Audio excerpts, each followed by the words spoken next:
আজ চললাম মা ভবতারিণীর কাছে। তোমরা এর আগেও আমার চ্যানেলে আমার ব্লগে দেখেছো যে আমরা প্রতি বছর এই সময় মায়ের কাছে পুজো দিতে যাই।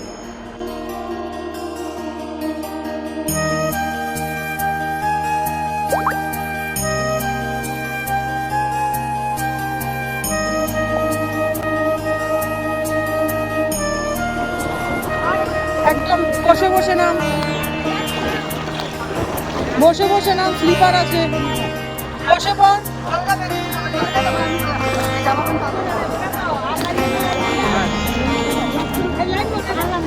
ঠিক আছে, আমি নামবো।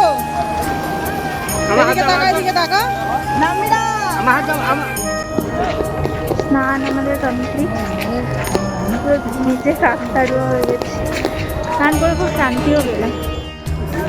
এখন যাবো ব্যাগ ট্যাগগুলো রাখতে, কারণ ব্যাগ নিয়ে তো ঢুকতে দেয় না। আর সাথে সাথে স্নান করে আরও ভালো লাগলো, কারণ সবে জোয়ারটা এসছে, আর জোয়ারের ফ্রেশ জল প্লাস। তবে বেশিক্ষণ বসতে দিল না, কারণ জোয়ারটা বাড়ছে। আর আমি আজকে ভীষণ ভয়ও পেয়েছি স্নান করতে গিয়ে, কারণ মা একটা আম পড়েছে। মা গো, আম পড়েছে আর লোকে সবাই ঝাঁপিয়েও পড়েছে। এইবার এসে একটা জিনিস বুঝলাম যে বিকেলবেলা এসে পুজো দিলে অনেকটা শান্তিতে এই সময় পুজোটা দেওয়া যায়, কারণ অনেক ফাঁকাও থাকে প্রথম কথা, আর দ্বিতীয়ত রোদটা পাওয়া যায়।